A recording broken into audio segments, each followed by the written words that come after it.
Hey guys, it's Ashley with Stage Right Secrets, and I'm so excited for the guest who's about to join me. You probably know her from her countless TV appearances. She's been in IFC's Stand Against Evil, FX's critically acclaimed series You're the Worst. You might know her from her role as the voice of Korra on Legend of Korra. She runs her own podcast, The JV Club, and on top of all that, she founded SF Sketchfest, which is a huge comedy event returning this month to San Francisco. So please welcome Janet Varney. Hello. How are you? I'm doing great. I'm super psyched for the festival to start. I don't know that I'm a person who says psyched very often, but it just bubbled out of me. So that just goes to show how excited I am. Well, we're recording this on January 11th and it starts tomorrow, so I think the excitement is appropriate. Well, good. I'm glad you feel the same. How's the preparation been going for that? You guys have been doing this for many, many years. It feels good. It's definitely, there are moments where we sort of go, "Oh my God, we can't believe it's been 16 years and how did we ever do this without the team that we have now?" We when we started, it was just the three of us and a couple of, buddies who were willing to kind of help out a little bit. For those first couple of years, we were just doing everything.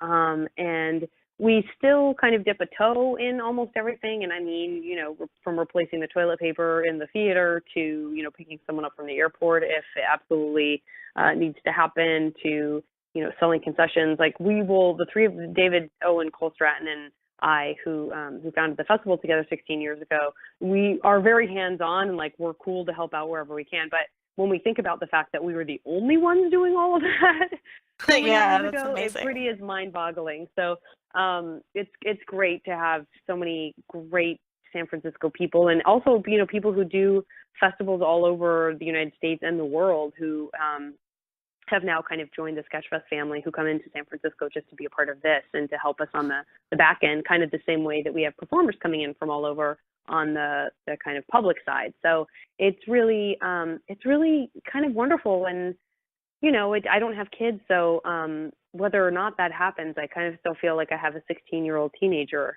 with my two comedy Yeah. husbands.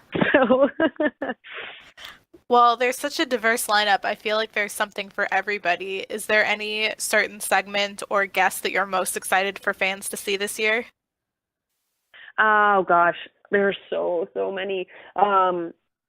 Our opening night tomorrow, I don't know when this comes out, but our opening night tomorrow is Star Talk, which is just this very cool show with Bill Nye the Science Guy and Eugene Merman and special guests, and it's just a really wonderful way. It's also a Neil deGrasse Tyson joint. He's not able to be here for this one, but he has in the past, and it's just a wonderful, funny, interesting way to talk about science and the cosmos, and that always, I feel like that lends us real intelligence credibility that I'm very proud of, and it's just a wonderful show. So we've got that, and we've got it's just the festival this year feels very there's just a huge variety of the kind of comedy that we're offering. We have classics like Fred Willard, as we're paying tribute to him, who's been around forever and is just astonishingly talented. And we have people like Bill Irwin and Bill Frisell, who kind of hit a different generation of folks. But Bill Irwin is one of the most accomplished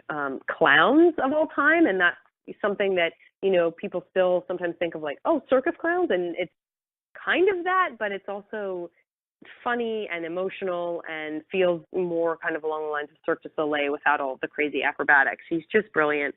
But then we have, awesome, like we have the Kids in the Hall, and we have Nick Kroll, and we have people who are on SNL and, very young up and coming talent too. So it just feels very rich this year. It feels like there's something for everyone, which I love.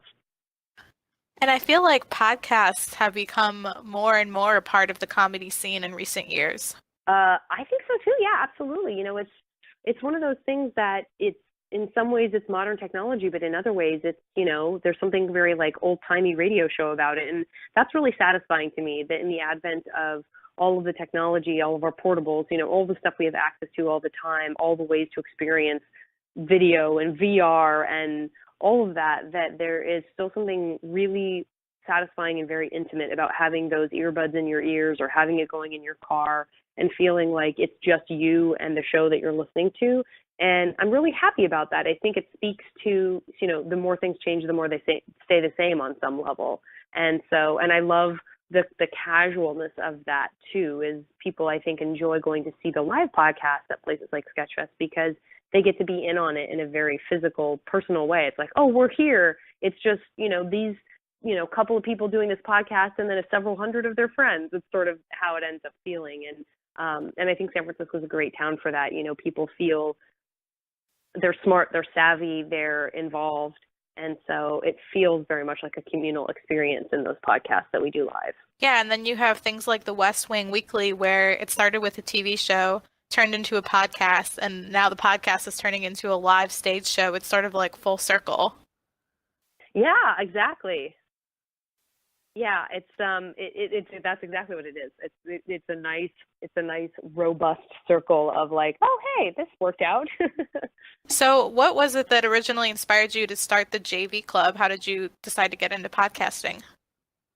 Well, it was, I think, for the same reasons I just said. I myself was an early adopter and loved podcasts, and I really have kind of a diverse sense of what appeals to me in podcasts. I, listen to a comedy podcast. I'll listen to a very dramatic sort of news, a way to get my news kind of podcast, and then I'll listen to kind of everything in between. So I knew that I was like, well, if this is reaching me in this way, I feel like it's probably reaching a lot of other people. And then as time went on, it became more and more evident that there kind of is room for everyone. If you're enthusiastic about something and you're following it, I think it's great if you're doing a podcast to really make it something that you're not going to get tired of talking about. Make it a passion project, because for most people, it's not a huge moneymaker. It may, for some people who are on their own and getting sponsors, it may pay their rent, but it certainly doesn't for me. I don't make any money off the podcast, except it is so incredibly rewarding. It's something that I almost feel high after I do it, and that's just me in my living room or in my den. It's not even me in front of an audience. It's just the guests come in, and I guess I must really be a people person because I just never get tired of it, Yeah, you basically have women from all different facets of entertainment come on and share their stories, and I feel like that's something that people will never get tired of hearing because no two episodes will ever be the same. True, very true. That's a good point. And when there are similarities, it's kind of wonderful. You're like, oh my gosh, that's the same as so-and-so from 6 weeks ago. Oh God, I wish they knew each other. That would be, they'd be great friends. Rather than like, oh, another person who went to private school. It's like, no, there's, it's interesting to hear about people's experiences, even if there's places where they kind of bleed into one another.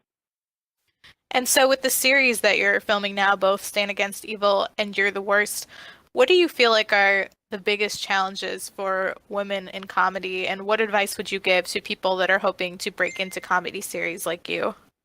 Oh, sure. I think, the biggest challenge is, I mean, the good news is that I think that it's never been a better time to be a woman in comedy. And I think that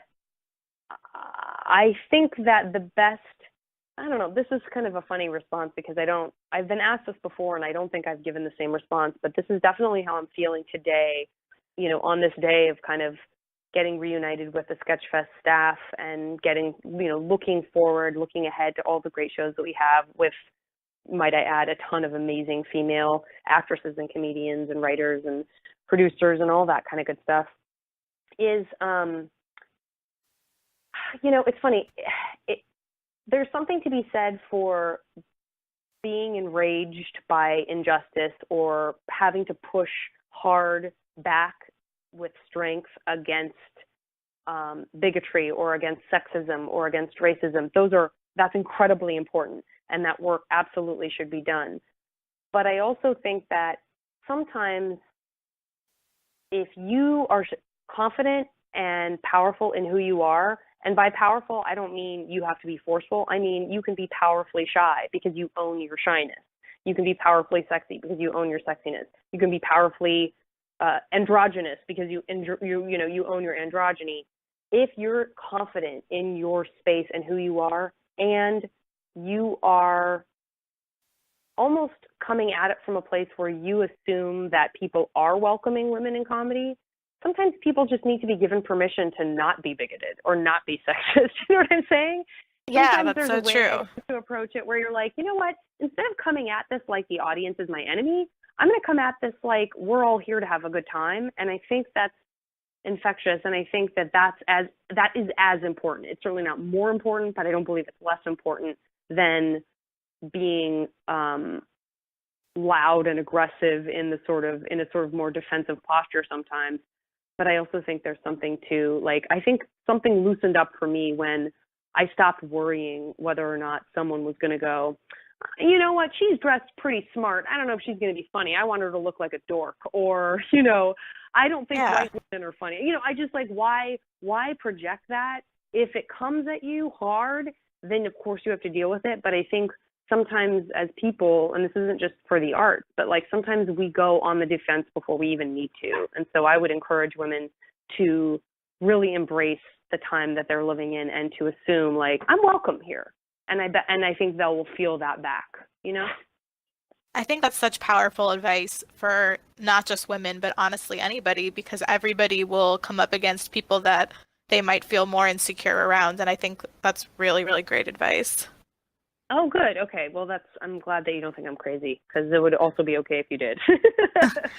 And I'd love to know, just before we wrap up, is there anything in pop culture you're really enjoying right now, whether TV show, movies, music, or anything?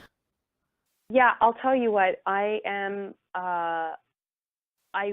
the number one type of podcast that I listen to, and this couldn't be further afield from my profession, and there's probably a reason for that, but I think the journalists and the documentarians and just the everyday people who have really gotten involved in the law and police, sort of keeping an eye on police work and crime and cold cases.